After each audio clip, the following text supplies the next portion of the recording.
Hello students, I am Mahima Laharia from Vijayanagar College Hospate. Today's topic is our Latimer diagram and this is again from the topic oxidation reduction chapter. So now let us see this topic. We can see that there are different types of EMF diagram and like our Latimer diagram, Frost diagram, Porvex diagram, these all diagrams will tell us about the arrangement of our electrode potential data of various elements of the redox pair in the different manner. According to they will provide various information regarding the redox pairs. So here today we will study the details of the Latimer diagram. So let us begin our topic, Latimer diagram.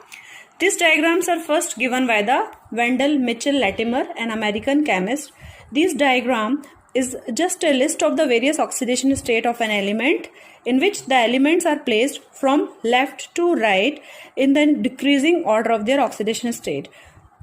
The elements are written according to the decreasing order of their oxidation state. Decreasing order means first we will write the highest oxidation state, then we will write our next highest oxidation state plus 3, then we will write our 2 plus and then 0. The decreasing order में हम इसको लिखते हैं and we can say that the reduction potential values for the half cell reactions are written between the different oxidation state, and in between the different oxidation state we are writing the reduction potential data's values on the arrow, or we can say that values are written on the horizontal line between the two different oxidation state.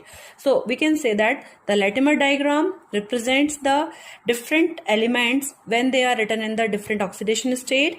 The oxidation state are written from left to right in a decreasing order, and the standard reduction potential values of the various half cell reactions are written and the arrow between the different oxidation state.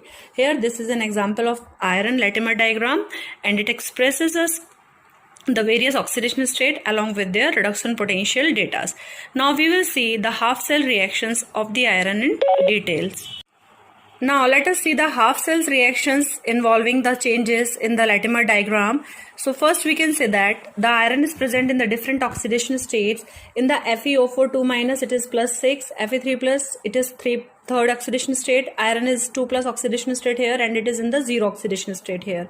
As already we discussed, in the Latimer diagram we write the highest oxidation state on the left hand side and the lowest oxidation state on the right hand side, and the species like H2O, H plus, OH minus electrons are omitted in the diagram, and we can also represent like this: highest, then we are moving towards the lowest side of the oxidation state. Now let us see the half cell reaction involving these changes. So first we can see the conversion of our Fe2 plus to Fe, means this reaction we will see here. Fe2 plus is accepting the 2 electrons and it is getting converted to Fe, and the electrode potential value is minus 0.47 volt here. Next we will see Fe3 plus 3 electrons gets converted, reduced to the Fe, and the electrode potential value is minus 0.057 volts here.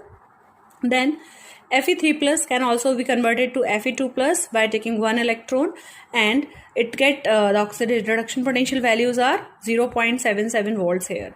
Now overall this our FeO4 2 minus, if we see as the reaction is in the acidic medium, so we can write the reaction as FeO4 2 minus plus 3 electron plus 8 H plus will give you Fe3 plus and 4 H2O, and finally when FeO4 2 minus is converting to Fe3 plus, the reduction potential values are plus 2.020 volts. So these are the half cells reactions which we are representing in the Latimer diagram, and we are writing the oxidation states in the decreasing order. Now we can say that the potentials for the conversion of Fe3 plus to Fe, according to this diagram, if we see the conversion of Fe3 plus to Fe, then we can also add these potential values, and if we are doing so, means this is our plus 0.77 and this is minus 0.47 volts. When we add both these values, so the potential should be 0.30 volt, but ऐसा नहीं हो रहा है ना, हमको potential कितना मिल रहा है? When we are converting Fe3 plus to Fe, we are getting the values minus 0.057. Then how it is possible? So we can say that it is not possible to add these two electrode potentials directly, but if we will do so, the electrons balancing cannot be possible. So what we are doing, that we are just using the our free energy, means we will use G in place of the electrode potential values. As already we have studied in our previous lectures that the relation between the free energy and the electrode potential is delta G naught equals to minus F E naught. So this is our thermodynamic function. So if we want to get this value minus 0.057 volt, we will just take the use of our thermodynamic free energy function values, and then we will add the free energies values. Let us see how. Now let us see the free energies relation with our electrode potential values. So first reaction, that is Fe3 plus converting to Fe2 plus, the electrode potential value is 0.77 volts here. So we can say that when this accept one electron, it is converting to Fe2 plus, and by putting this value of electrode potential in our equation, that is delta G naught is equals to N E naught F. So we will put the value of N is our number of electron and E is our electrode potential, and this is the Faraday.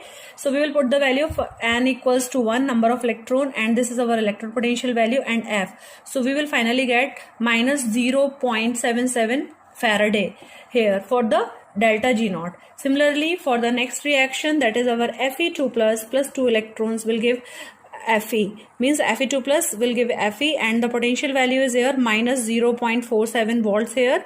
Again putting this value in our equation, delta G naught equals to N E naught F. So we will get, in this equation there are 2 electrons involved, so we will write 2 into our minus 0.47 volt, and F means for the Faraday. So we will get our minus plus, so we will get plus 0.94 Faraday. Now by adding both the reactions to calculate the value of our delta G naught, we will just write this adding this equation. So this 2 will cancel, and we will have Fe3 plus will accept 3 electrons to convert into the Fe. So now we can just add the values of our delta G also here, and we will get minus 0.77 plus 0.94, and the Faraday's F is common for both, and so finally we are getting the values as plus 0.17 F.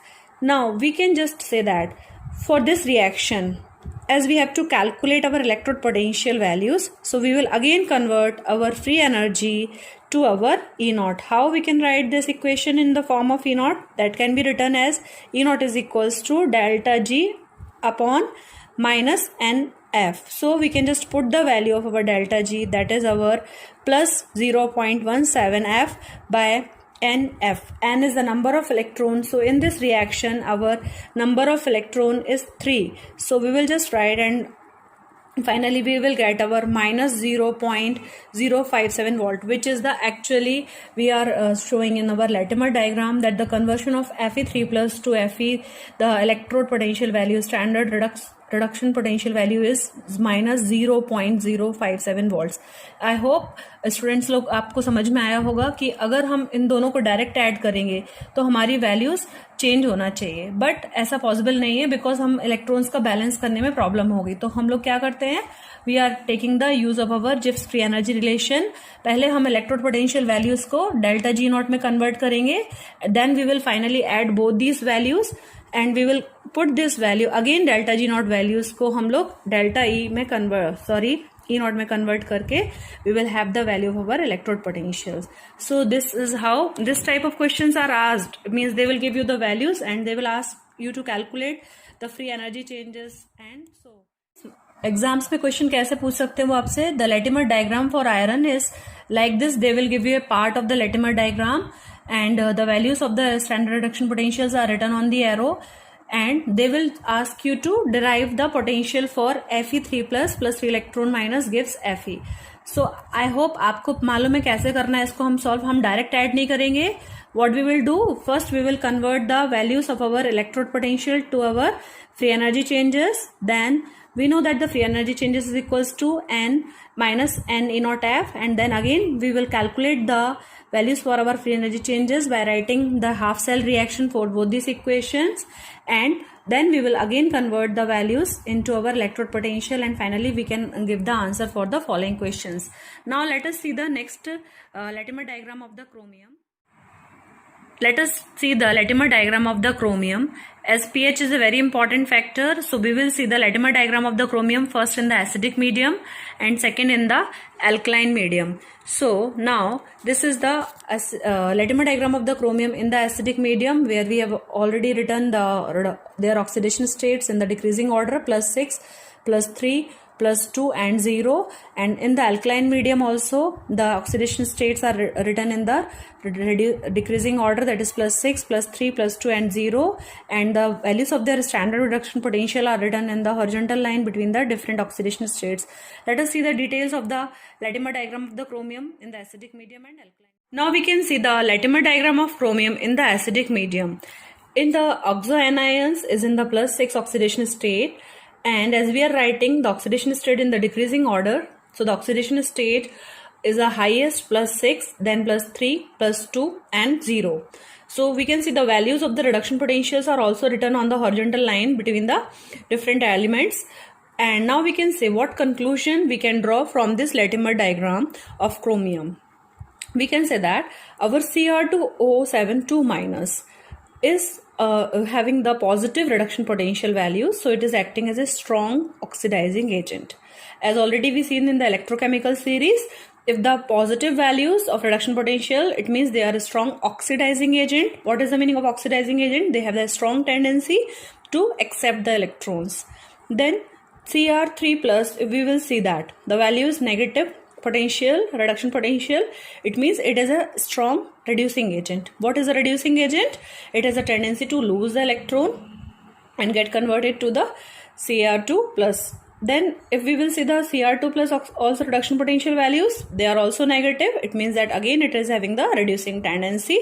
So we can say that our Cr3+ is a highly stable ion, as it is present between the positive and the negative potentials. Our Cr3+ is between the positive and the negative potentials. So this species is highly stable. So we can say that the following informations can be drawn from the Latimer diagram.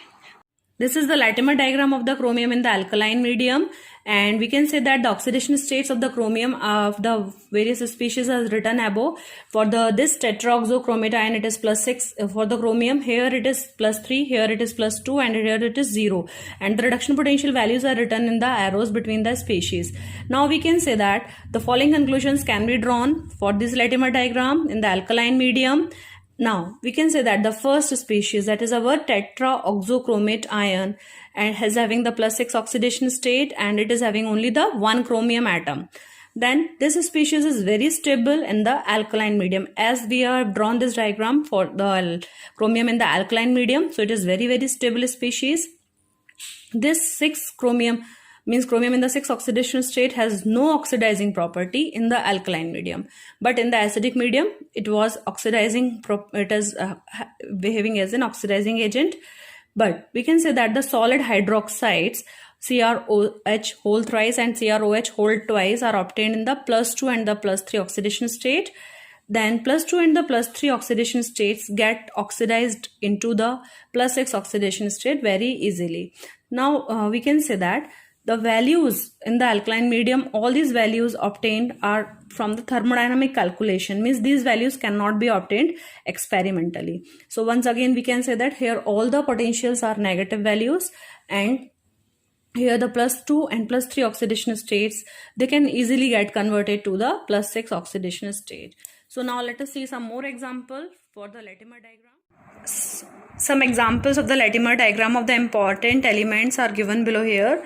For the chlorine in the acidic medium and the basic medium. This first Latimer diagram is for the acidic medium, and we can see that the standard reduction potential values are written between the different oxidation states, and this is for the basic medium.